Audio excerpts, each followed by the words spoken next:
I still remember the smell of fresh coffee and expensive cologne in that conference room. The morning light bounced off the glass table where I'd placed the contract, the $60 million deal I'd spent 18 months chasing.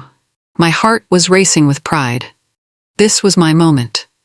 Grant Ellison, our CEO, entered with his perfect silver hair and custom suit. Behind him trailed Kendra Rowe, my VP, who'd barely contributed anything to the deal. Their faces looked strange. Not celebratory, but stiff. "Naomi," Grant said, not even glancing at the contract, "we need to discuss restructuring." The room went silent. I felt my smile freeze. "We're taking the company in a different direction," he continued, sliding a folder toward me. "Your position is being eliminated, effective immediately." I stared at the termination papers, my hands suddenly cold. 18 months of work, countless late nights, and I was being fired minutes after delivering the biggest contract in company history? "Kendra will be taking over the Haventech account," Grant added. "She has the executive presence we need for clients at this level." I looked up at Kendra's smug smile, and a strange calmness washed over me. They had no idea what they'd just done. I signed the papers and closed the folder. Then I smiled. 2 weeks earlier, I sat across from Zaria Knight, CEO of Haventech, in her minimalist office. Rain tapped against the floor-to-ceiling windows as we discussed final terms. Zaria wasn't your typical CEO. No fancy suits or power plays, just brilliant ideas and brutal honesty. "Naomi, we're ready to sign," she said, leaning forward. "But I need to know you'll be handling this personally, not some random account manager." I nodded. "Of course I'll." "No," she interrupted, her eyes intense. "I need more than corporate promises. This is a $60 million gamble for us. I'm not signing unless you personally guarantee you'll oversee implementation." I hesitated. Greyrock Systems didn't work that way. Deals were closed by sales, then handed off. But Zaria wasn't budging. "I promise," I finally said. "I will personally manage this transition. You have my word." Zaria studied me, then nodded. "Good. I trust you, Naomi. Not your company, you." We shook hands, and I never mentioned this condition to anyone at Greyrock. It wasn't part of the official contract, just a promise between us. Something told me to keep it quiet. That handshake was my insurance policy, though I didn't know it then. My office door was still slightly open when I overheard it 3 days before the signing. Kendra's voice drifted from Grant's corner office. "She doesn't have the background for this level of responsibility," Kendra said. "Haventech's executives all went to top schools. How's Naomi going to relate with her state college degree?" My blood froze. I'd worked twice as hard to get half as far. While Kendra flaunted her Harvard MBA, I'd been too busy actually closing deals to care about where anyone went to school. "The board's concerned too," Grant replied. "This is our biggest account yet. We need someone with the right pedigree." "I can step in," Kendra offered. "I speak their language. We're bringing in a new head of sales anyway." The pieces clicked together. They'd been planning to replace me all along. The deal I'd worked on for over a year was just a stepping stone for Kendra. My success was the perfect opportunity for my own execution. I backed away silently, my hands shaking with rage. My degree wasn't fancy enough? 18 months of work meant nothing because I didn't belong to their elite club?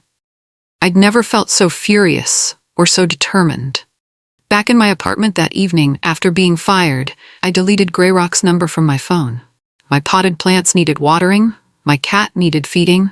Life went on, even though my career had just exploded. I microwaved leftover pasta and sat cross-legged on my couch, still in my expensive work clothes. The termination package was generous, 6 months' salary to keep me quiet. They thought money would solve everything. My phone buzzed. A message from Zaria. "Looking forward to seeing you Monday for kickoff." My team's excited. I stared at the screen. They hadn't told Haventech yet. Of course not. The signing ceremony was tomorrow. They'd fire me today, celebrate the deal tomorrow, and only then would they tell Zaria that I'd been replaced. I could warn her now. One text and their perfect plan would collapse. My finger hovered over the keyboard, but something stopped me. Some things are better witnessed firsthand. Some lessons need to be learned the hard way. I put my phone down and smiled to myself. In exactly 18 hours, Greyrock's perfect little world would crumble, and I wouldn't have to lift a finger to make it happen. I imagined the scene perfectly. Greyrock's largest conference room, decorated for the occasion, champagne chilling, executives in their finest suits, photographers ready to capture the historic moment. Zaria would arrive precisely on time, always punctual, never early or late. She'd be dressed in her signature minimalist style, no doubt. The door would open. Grant would step forward, hand extended. "Where's Naomi?" Zaria would ask immediately, looking around the room. Grant would falter, just slightly. "Naomi's no longer with the company, but I'd like to introduce you to Kendra Rowe, who will be overseeing your account." And then it would happen. Zaria's face would harden. "No, Naomi. No deal." The room would freeze. Confusion at first, then panic. "I made a promise to Naomi, and she made one to me," Zaria would say. "If she's gone, so is this contract." And just like that, $60 million would vanish. 18 months of work, the biggest deal in company history, gone in an instant. I took another bite of pasta and smiled. Sometimes revenge doesn't require action. Sometimes you just need to wait. My Saturday morning yoga session was interrupted by my phone buzzing repeatedly. I ignored it until I finished my final pose. 12 missed calls and 23 text messages, all from Greyrock numbers. One text caught my eye. "You dropped a bomb in the boardroom. Call me." Marcus. Marcus was Greyrock's legal counsel. He'd always been kind to me. I smiled, imagining the chaos. Contracts torn up, champagne unpopped, Grant's perfect silver hair probably rumpled from running his hands through it in panic. As I reached for water, my phone lit up again. "Grant Ellison. This would be interesting." I let it ring twice more before answering. "Naomi." Grant's voice was strained. "There's been a misunderstanding." I stayed silent. "Zaria Knight is refusing to sign without you involved. This is extremely unusual and problematic." I took a slow sip of water. "That sounds like a Greyrock problem, not a Naomi problem." "We need to fix this," he said, desperation creeping into his voice. "Can you come in? We can discuss your position." I laughed softly. My position was eliminated, remember? Effective immediately. His silence told me everything. "Name your price," Grant said, his voice now pleading. "VP title? Whatever you want." I lounged deeper into my couch, enjoying this unexpected Saturday entertainment. "You know what's funny, Grant? Yesterday I wasn't good enough. My background wasn't prestigious enough. Today I'm suddenly invaluable." "That's not. It is exactly what happened," I interrupted. "Kendra made it very clear my state college degree wasn't impressive enough for Haventech's executives. Funny how Zaria never seemed to mind." The silence on the other end was deafening. "We can make this right," he finally said. "Double your salary, corner office, direct report to me." I closed my eyes, savoring the moment. For years I'd worked twice as hard to be taken half as seriously. Now they were begging. "No, thank you," I said calmly.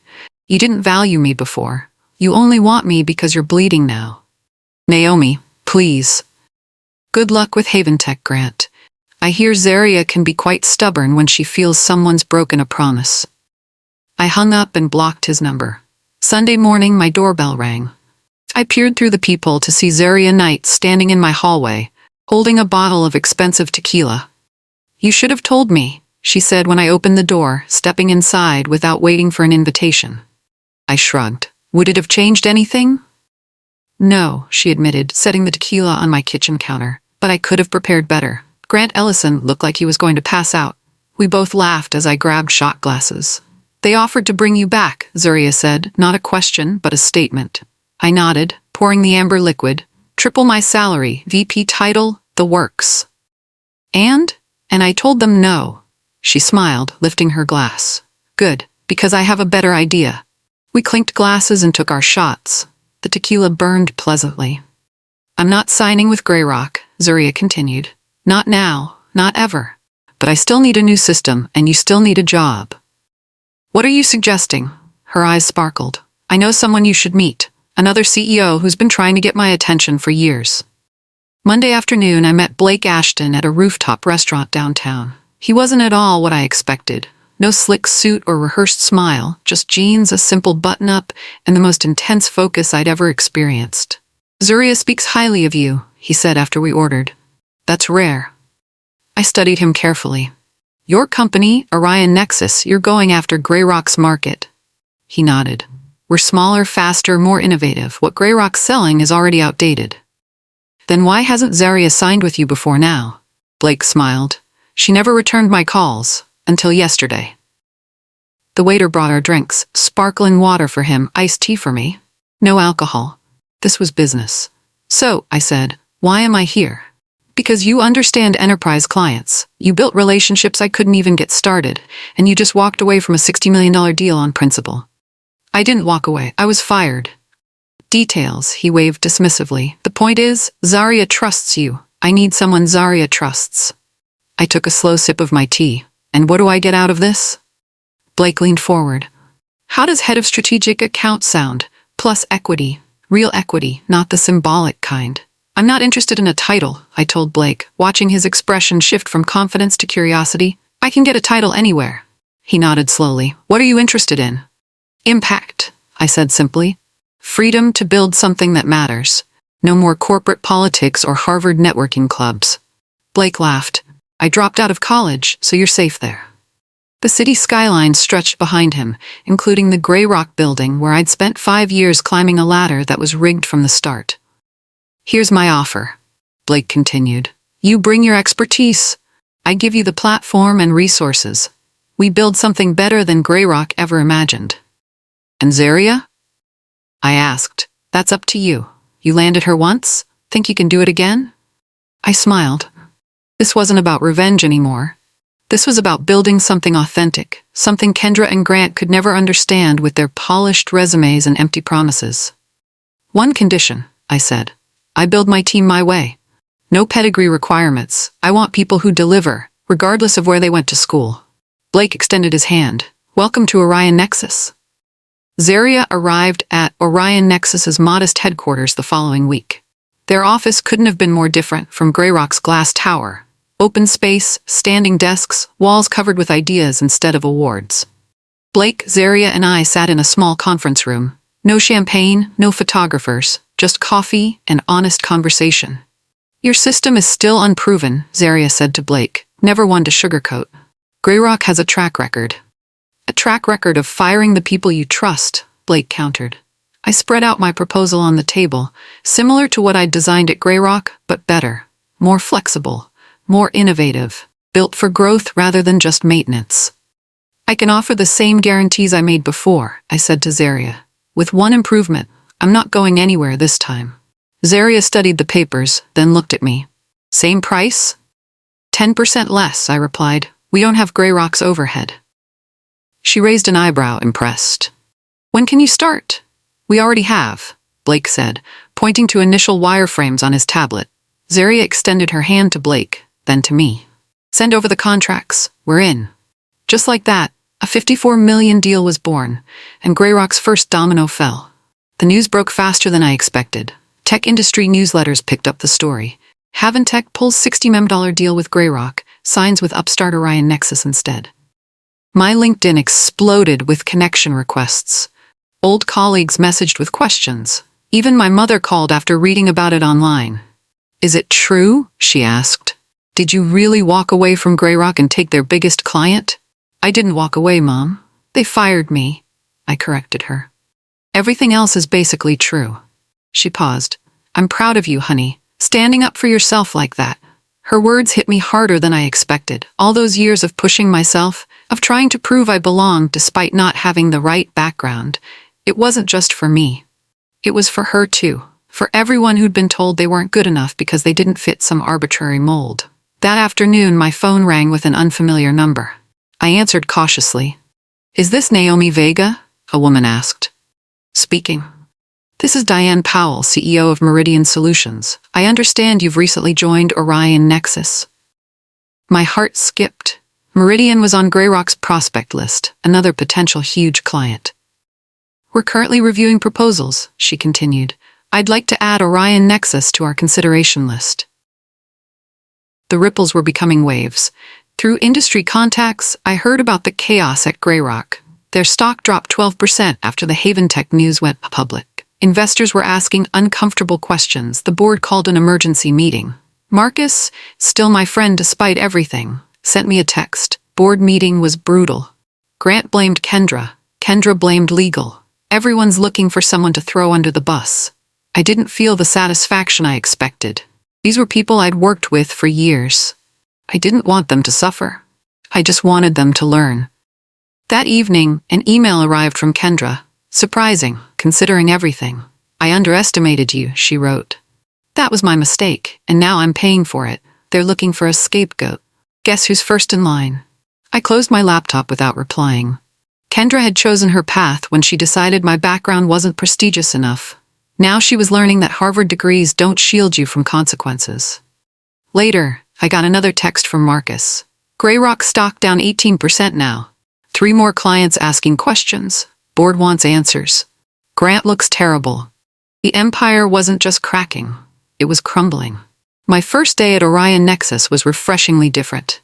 No mahogany furniture or corner offices, just an open workspace filled with energy and ideas. Blake introduced me to the team with simple honesty. This is Naomi. She just cost Greyrock $60 million by being too valuable to lose. Listen to her. Some faces I recognized from industry events. Others were completely new.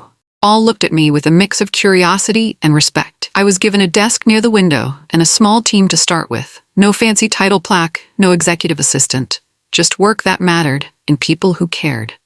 During lunch, I unpacked a small box of personal items. Among them was my framed state college diploma, the one Kendra had mocked behind my back. I placed it prominently on my desk. Blake noticed and smiled. Nice school. Not prestigious enough for some, I replied. He shrugged. My college dropout certificate is in my drawer somewhere. Results matter more than paper. I looked around at my new workplace. No pretension, no elite gatekeeping.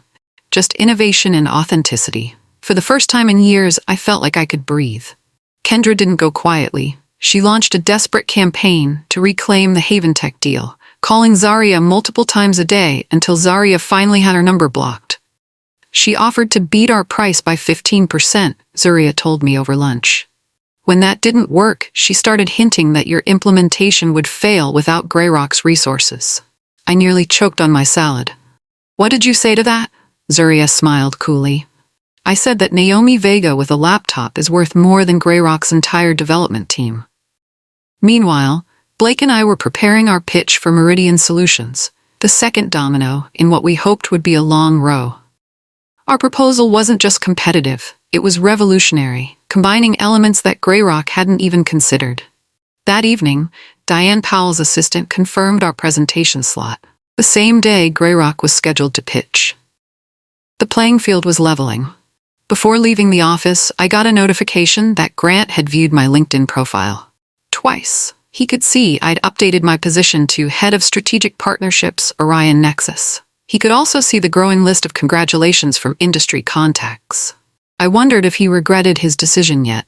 I wondered if Kendra did. Logan Chen, Greyrock's senior systems architect, waited for me outside our office the next morning. Got a minute? He asked, looking nervously over his shoulder, as if expecting Greyrock's spies to appear. I invited him in for coffee. Logan had always been brilliant, the backbone of many projects I'd worked on. He was also perpetually overlooked for promotion because he lacked the executive presence Greyrock so valued.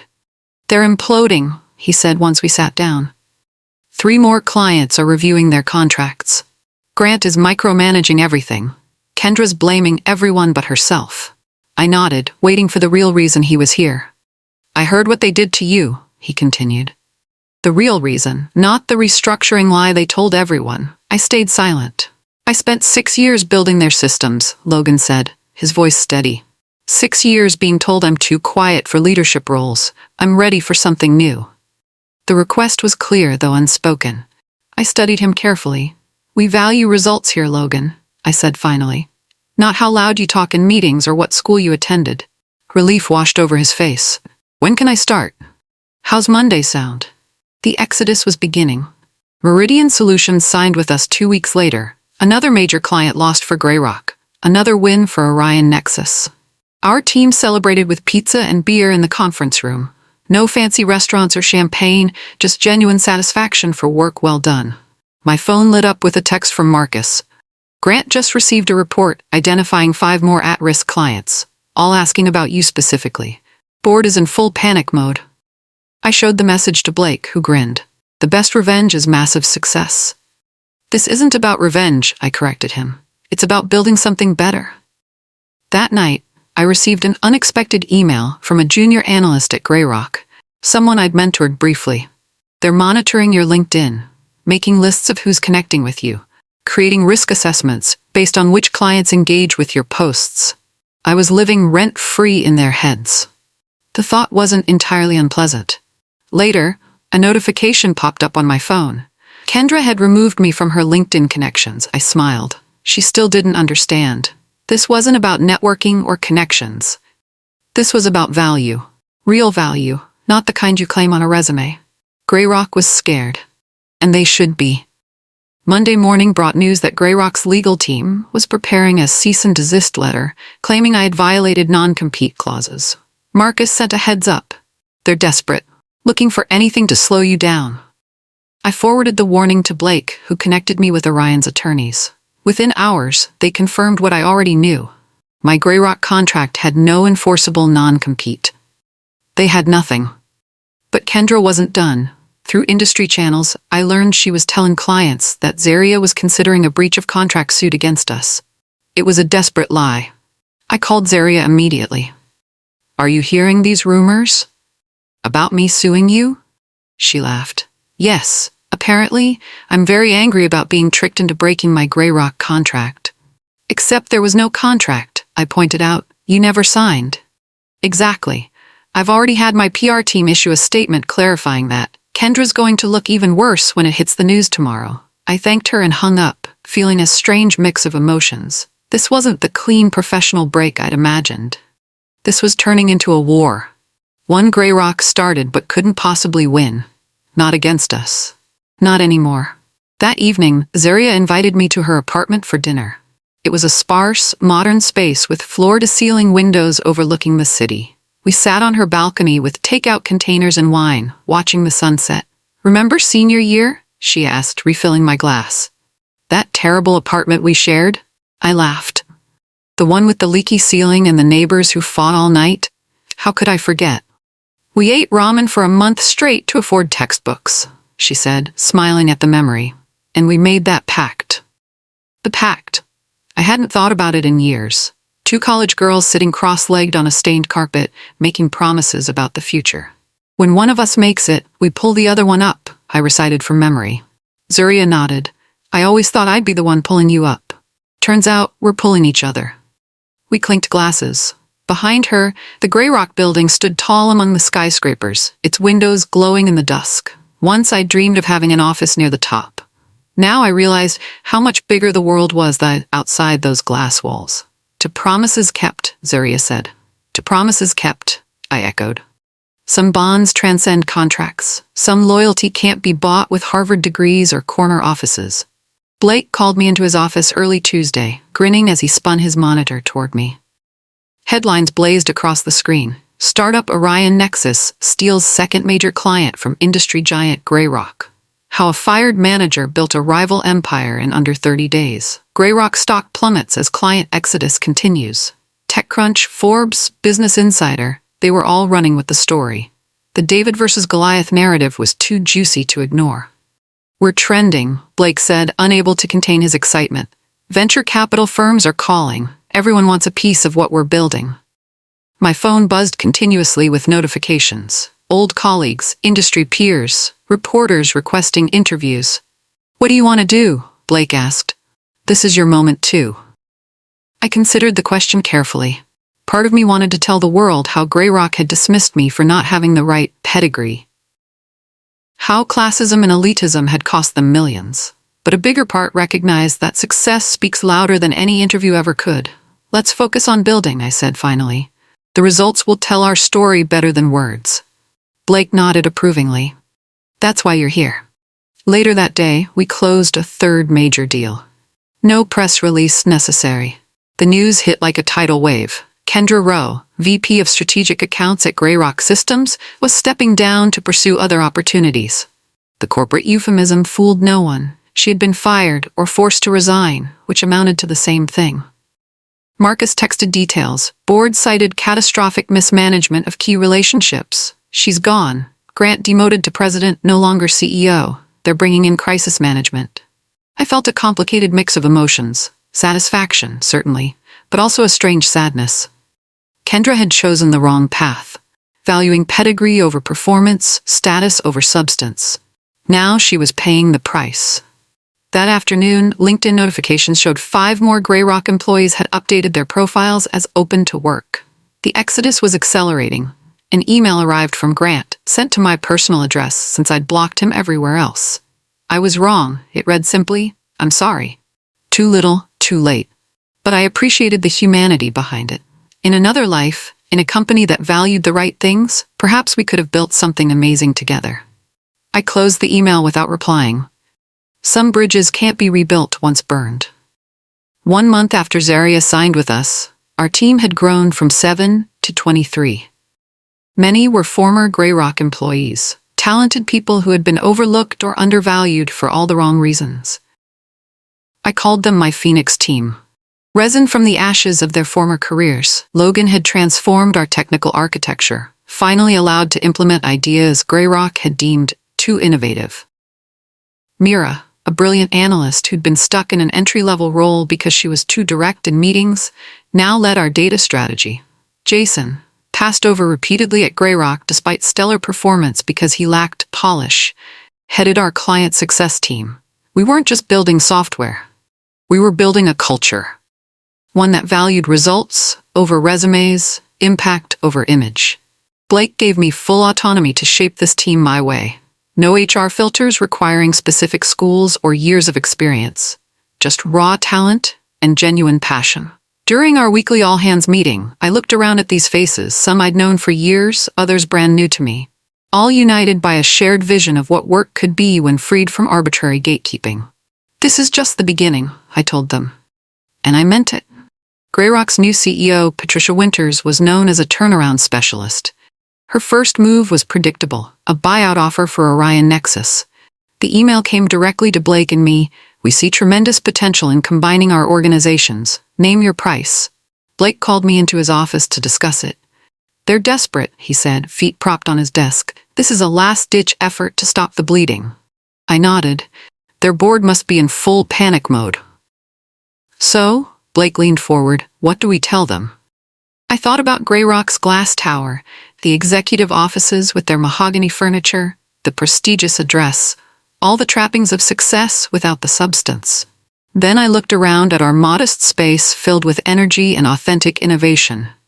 "Tell them we're not for sale," I said finally. "Not at any price." Blake grinned and drafted a response on the spot. "Thank you for your interest. We must decline. You couldn't afford us then. You still can't now." Perhaps it was petty. Perhaps it was unprofessional. But watching him hit send felt like closing a chapter that needed ending. Some things aren't for sale. Some principles can't be compromised, not even for all the money in the world. 6 months flew by in a whirlwind of growth. Orion Nexus expanded to new offices. Our client list grew from 3 to 17. Our team more than doubled again. Then came the email I never expected. An invitation to be keynote speaker at the annual Tech Innovation Summit, an honor usually reserved for industry veterans or founders of unicorn startups. "They want me to talk about disruption and resilience," I told Blake, still staring at the invitation in disbelief. "Well, you are the poster child for both," he replied. "You should do it." The summit was the industry's premier event. Everyone would be there, including Greyrock's leadership team. I spent weeks crafting my speech, determined to focus on the future rather than dwelling on the past. This wasn't about Greyrock anymore. This was about changing how the entire industry thought about talent and value. The day arrived. Standing at the podium, facing hundreds of industry leaders, I felt strangely calm. I wasn't underestimated, I told the hushed audience. I was misjudged. There's a difference. Underestimation is about capability. Misjudgment is about perception, and perception is where most companies fail. Later that evening, I was named Executive of the Year. Greyrock's table remained conspicuously empty. 1 year to the day after being fired, I stood in my new office, a simple space with glass walls and a view of the city. No mahogany, no pretension, just functionality and light. On my desk sat a small frame note from Zaria. I keep my promises too. Next to it was my state college diploma, proudly displayed rather than hidden away. And beside that, a spreadsheet showing our latest quarterly results, growth that had surpassed even our most optimistic projections. Blake knocked on my door, coffee in hand. Board meeting in 10. The investors are practically giddy. I nodded, gathering my materials. Did you see the news about Grey Rock? Acquisition rumors, he said, struggling to stop the client exodus. Stock down 60% since last year. I felt no joy at their downfall, only a quiet satisfaction that the market had recognized true value over empty prestige. As we walked to the conference room, my team was already gathering, diverse faces from all backgrounds, united by talent rather than pedigree. Logan gave me a thumbs up as he arranged his presentation materials. Ready to change the world? Blake asked. I smiled. We already have. Some revenge doesn't need to be loud. It just needs to be final.